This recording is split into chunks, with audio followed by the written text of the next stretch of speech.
आप कह रही थी कि मैं गांव में नहीं जाना चाहती हूं, लेकिन रबूपुरा भी तो गांव है, फिर कैसे आपने इसलिए तो मैनेज नहीं किया? हालांकि शहर के लगता हुआ है, ग्रेटर नोएडा बहुत ही बड़ा डेवलप इलाका है, लेकिन ये भी तो गांव है, फिर यहाँ कैसे मैनेज करेंगे आप? ये गांव नहीं है, हमारी नजर में ये शहर है, क्योंकि हमारा जो कराची शहर है ऐसे ही था। जहाँ मैं रहती हूँ भिटाइयाबाद में, वो छोटा सा इलाका है।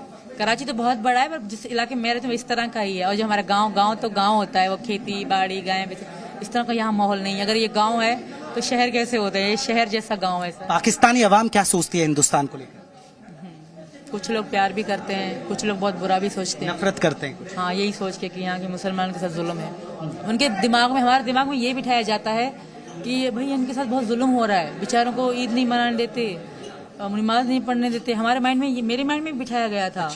जब मैंने इनको देखा, इन्होंने मुझे दिखाया, तो मुझे रियलाइज हुआ यार ऐसा नहीं। कि बहुत सारे नाजिम साहब, जीशान, यहाँ के मुस्लिम लड़के, वो हमारे साथ गेम भी खेलते थे, वो मुझे बताते ऐसा कुछ भी नहीं है। ये आपके दिमाग में ये बिठाया गया कि यहाँ मुस्लिमों पर अत्याचार है, उन्हें नमाज नहीं पढ़ने दी जाती है, उनके साथ अत्याचार हो रहा है, उन्हें ईद मनाई नहीं जाने देती। बिल्कुल बिल्कुल ऐसा ही फेमस है। पर आधा से ज्यादा जो है पाकिस्तानी यहाँ आना चाहते हैं, यहाँ से प्यार करते हैं, पर आधा से ज्यादा नफरत भी करते हैं। जो प्यार करते हैं वो नफरत करने वालों के चक्कर में नहीं आ पा रहे, वीजे नहीं लग रहे। धर्म मुस्लिम ही रखेंगे या हिंदू अपना? मैं हिंदू धर्म में आ चुकी हूँ सर। ये आज की नहीं, मार्च की बात है। मार्च से लेके मैं हिंदू ही हूँ। तब से मैंने कोई ईद नहीं मनाई। अभी ईद आई थी तब हमने कोई ईद नहीं मनाई। हिंदू धर्म में हूँ। अब मैं त्यौहार मनाऊंगी। अभी कोई इस तरह की आपको धमकी या कोई वार्निंग दी जा रही है किसी की तरफ से, या कुछ इस तरह की सचिन को या सचिन के परिवार को इस तरह का कोई तो नहीं? कल एक औरत आई थी, दिल्ली से आई थी, मुझे कह रही मैं खास तुमसे मिलने आई हूँ, तुम्हें बताने आ रही हूँ कि यहाँ के मुस्लिम कह रहे हैं कि हम सीमा को एक महीना भी जिंदा नहीं रहने देंगे। इस तरह मुझे कहा। मैंने इनको कहा यार मुझे मुस्लिम ऐसे औरत कह के गई है, तो ये कह रहे हैं ऐसे तुम्हें डरा रही होगी। तो ऐसा मुझे कल कह के गई थी। और न्यूज़ में तो बहुत धमकियाँ आ रही हैं सर। और एक एंकर को जो आए थे पहले न्यूज़ वाले, उनको भी धमकियाँ आ रही हैं, क्योंकि उन्होंने कहा कि मैंने अपना नंबर दे रखा है यूट्यूब में, तो उनको भी ये धमकी दे रहे थे कि हम सीमा को भारत से ला के दिखाएंगे और इसकी गर्दन सरेआम काट के दिखाएंगे। सचिन, अभी कोई डराने या धमकाने की कोई बात तो नहीं आ रही है सामने? नहीं सर, यहाँ से कोई नहीं है। वहीं जगह से जो आई थी वो ये कह रहे थे। एक रिकॉर्डिंग भी आई थी, चैनल वाले आए थे, उन्होंने हमें सुनाई थी रिकॉर्डिंग। कल आए थे, तो कल एक पाकिस्तानी नंबर था, तो उस पर रिकॉर्डिंग थी। इसे किसी भी हाल में हम यहाँ बुलाकर इसके गर्दन काट कर जिन क्या हाल करेंगे है सर। पाकिस्तान से आए थे आप? जी। यानी आपको धमकी दी जा रही है? जी सर। अच्छा। इसके बारे में बोल रहा था कि इसे किसी भी हाल में यहाँ पर बुलाकर इसकी गर्दन काट के, गला काट के, इसका असर ये होगा, पता नहीं क्या होगा। अब बात नागरिकता की आएगी, तो आपने क्या कोई नागरिकता के लिए आवेदन किया या मांग की है कुछ अभी? बहुत कर रही हूँ सर, पर आई थिंक वो कह रहे हैं कि पहले क्लियर हो जाए, जो भी जांच चल रही है उसके बाद ही सोचा जा सकता है। बहुत रिक्वेस्ट कर रही हूँ। तो आपको कब तक अल्टीमेटम दिया कि आप अभी यहाँ रहेंगे या आपको जाना पड़ेगा, कुछ ऐसा बोला क्या? मैं वापस नहीं जाना चाहती सर। मैं यहाँ की जेल में जीवन बिता लूंगी, मुझे वापस ना भेज दें। मैं रिक्वेस्ट करती हूँ, मेरे बच्चों की और मेरी जिंदगी वहाँ खतरे में रहेगी सर। मैं वापस नहीं जाना, मुझे जेल में जीना कबूल है। इनके और बच्चों के साथ मैं वापस नहीं जाऊंगी सर। मैं वापस मैं मोदी जी से, योगी जी से रिक्वेस्ट करती हूँ, पर्सनल रिक्वेस्ट करती हूँ, मुझे वापस ना भेजें, मुझे कहीं जेल में रख दें, मुझे वहाँ भी मैं सुखी रहूंगी। वापस मेरे साथ बहुत बुरा करेंगे। तो आप, क्योंकि रबूपुरा में मिली, ये यूपी में आता है, कभी योगी जी के बारे में सुना? वहाँ उनके काम, उनका बुलडोजर मॉडल, इस तरह की कुछ चर्चाएं होती पाकिस्तान में, आपने सुना? मैंने नहीं सुना था। इन्होंने मुझे बताया है कि योगी जी बहुत अच्छे हैं और वो हमारी प्यार को समझेंगे, हमारी हेल्प भी करेंगे। और मैं उन्हीं से भी रिक्वेस्ट करती हूँ मुझे यहाँ की नागरिकता दे दे, मेरे बच्चे स्कूल जाए, मैं जेल में जी लूंगी, मेरे बच्चों को फिर भी इनके साथ रखा जाए, पाकिस्तान ना भेजा जाए। जी तो पाकिस्तान नहीं जाना चाहती हैं? अब गुलाम हैदर से कोई बात, उसके परिवार से कोई बात, आपके परिवार से? नहीं, मेरी किसी से कोई बातचीत नहीं है। गुलाम हैदर जो है वो मेरे साथ लाइव आते हैं, जो मीडिया वाले बुलाते हैं, बाकी मेरे वैसे उनसे कोई बातचीत नहीं है, किसी से भी नहीं है। अच्छा, मैं एक दो सवाल, क्योंकि आखिरी पड़ाव पर है, और फिर मैं ये पूछूंगा कि अब आपने, आपके भाई जो आपने जिक्र किया, भाई भी हैं परिवार में और भी सदस्य, उनसे कोई बात हुई? नहीं, कभी भी नहीं सर। कभी उन्होंने, फिर वो नाराज नहीं है क्या उसके? ना, उन्होंने कुछ भी नहीं कहा। नाराज तो होंगे, दुखी भी होंगे, पर वो मेरे भाई बहन हैं तो मेरा बुरा नहीं चाहेंगे। हैदर अभी गैरत की बात में आ गए हैं तो वो मेरे लिए बहुत बुरा बन सकते हैं। जैसे कि वो हमारे एक पाकिस्तान से एक आदमी कह रहा था कि इनके घर के खानदान का मसला है, तो मेरी बहनें मेरे साथ, मुझे यकीन है मेरी बहनों पे, वो मेरी खुशी में खुश होंगी, क्योंकि वो बहनें हैं, इनकी मौसियाँ हैं, तो मेरे बच्चों का भलाई सोचेंगी। तो वो कुछ भी नहीं कह रहे। हैदर के खानदान वाले ही धमकियां दे रहे हैं सर। एक बड़ी बात है, क्योंकि हम यूपी में बैठे हैं, तो यहाँ लव जिहाद को लेकर बड़ी चर्चाएं होती हैं कि कुछ मुस्लिम युवक नाम बदलते हैं और हिंदू लड़कियों को इस तरह का बरगला लेते हैं और अपने प्रेम जाल में फंसा लेते हैं। ऐसी स्टोरी जब सामने आती तो उस पर आप क्या कहना चाहेंगे? अगर एक मुस्लिम लड़का हिंदू लड़की को फंसाता है, हाँ, और नाम बदल लेता है, कोई राहिल है तो राहुल बदल लेगा और फिर कहीं ना कहीं अपने टैटू लगवा लेगा, जनेऊ पहन लेगा, तो इस तरह के मामले आते हैं, उसे आप कैसे देखती हैं? ऐसा तो करना नहीं चाहिए। वैसे हर किसी के मन के, अगर आप मुस्लिम हो तो मुस्लिम मन के प्यार करो, अगर हिंदू लड़की आपसे प्यार करती है तो कोई बात नहीं। भाई मैं कह दी सुबह कि अगर एक हिंदू लड़की मुस्लिम से शादी करे तो मुस्लिम लड़के को क्यों नहीं मारते? अब मेरी मारने की बात चल रही है कि हिंदू लड़के से ब्याह कर रहा है, तो उस मुस्लिम लड़के को भी मारना चाहिए जो हिंदू लड़की से शादी कर रहा है। सिर्फ औरत के लिए क्यों कि मैं हिंदू से प्यार करूं, इसे मेरे लिए मौत क्यों है? पाकिस्तान में अभी सब कह रहे हैं कि मार देंगे, गला काट देंगे, ये कर देंगे, हिंदू लड़के के पास गई है, ईमान से खारिज हो गई है।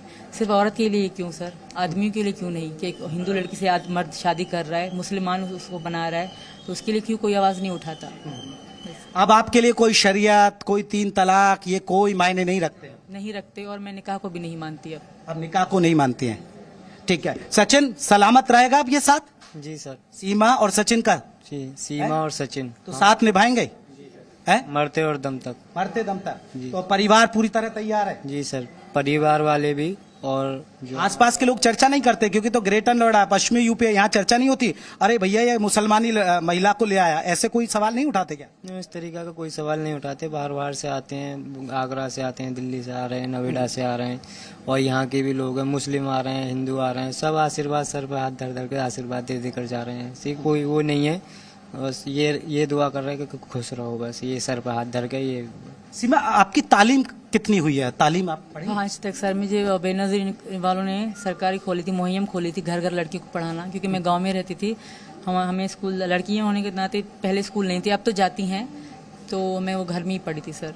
बेनजीर ने घर घर टीचर भेजी थी, तो मैं वहीं से तालीम ली। उर्दू लिख लेती हूँ, इंग्लिश नहीं, हाँ बोल लेती हूँ और टाइपिंग कर लेती हूँ। अब आगे का क्या प्लान है? चलिए आपको मान लीजिए सरकार की तरफ से कुछ मोहलत होती है, नागरिकता मिलती है, तो उसके बाद आगे का क्या प्लान है? इनकी हाउसवाइफ बन के रहूंगी, बच्चे स्कूल जाएंगे और मम्मी पापा की सेवा करूंगी। तो प्लान किया बच्चों को पढ़ाने के लिए? बिल्कुल, ये कहते हैं पढ़ाएंगे, अच्छे स्कूल में पढ़ाएंगे, इंग्लिश मीडियम में पढ़ाएंगे, और जब मिलेगी तब ना। अब तो इनका फ्यूचर ही खराब हो रहा है। चलिए, चर्चा की शुरुआत मैंने हिंदुस्तान जिंदाबाद से की, तो हिंदुस्तान जिंदाबाद है या फिर आपके? बिल्कुल हिंदुस्तान जिंदाबाद है, था और हमेशा रहेगा। हिंदुस्तान जिंदाबाद। अच्छा, आपने फिल्म सुनी है गदर? गदर फिल्म बनी थी, उसमें सनी देओल सकीरा के लिए सरहद पार कर देता है, तो लगता है वो स्टोरी से कोई इंस्पायर तो नहीं रही आप? नहीं, मुझे इनसे प्यार होने के बाद ये स्टोरी अच्छी लगने लगी। अच्छा। और यहाँ के लोग बहुत अच्छे हैं। जैसे वहाँ सनी देओल आए थे तो वो कहते कहो हिंदुस्तान मुर्दाबाद, तो सनी देओल ने नहीं कहा। इस तरह मुझे किसी ने नहीं कहा कि तुम कहो पाकिस्तान मुर्दाबाद, इस तरह कुछ भी नहीं हुआ।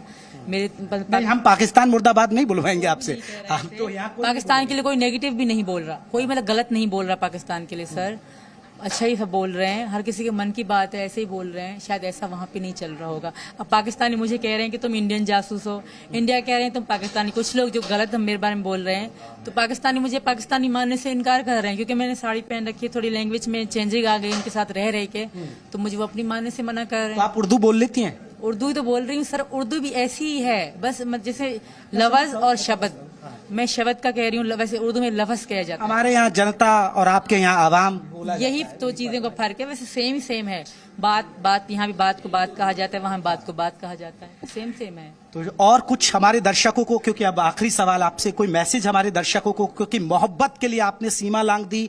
आप स्टोरी सुर्खियों में इसलिए हो क्योंकि आप पाकिस्तान से ताल्लुक रखती हो। पाकिस्तान में कोई खबर होती है तो हिंदुस्तान के लोग देखना चाहते हैं, हिंदुस्तान में कोई खबर होती है तो पाकिस्तान के लोग देखना चाहते हैं। एक और सवाल, अभी गरीबी है, गरीब हालत है क्या पाकिस्तान की? बहुत ज्यादा आटे वाटे के लिए महंगाई बहुत ज्यादा महंगाई हो गई, तो इसी कारण थोड़े हालात तंग है पाकिस्तान। तो वहाँ हालात बहुत ज्यादा खराब है। गरीबों के, जो पैसे वाले वो ठाठ से रह रहे हैं, जो आम कहते हैं सेना भी वहाँ बहुत मजबूत है, सेना की ज्यादा चलती है, वहाँ के नेताओं की ज्यादा नहीं चलती। इतना मुझे पता नहीं है सर, नेताओं की तो चलती होगी, नेता के बगैर सेना किस काम की। अच्छा जी सर, इतनी इन्फॉर्मेशन मुझे नहीं है वहाँ की।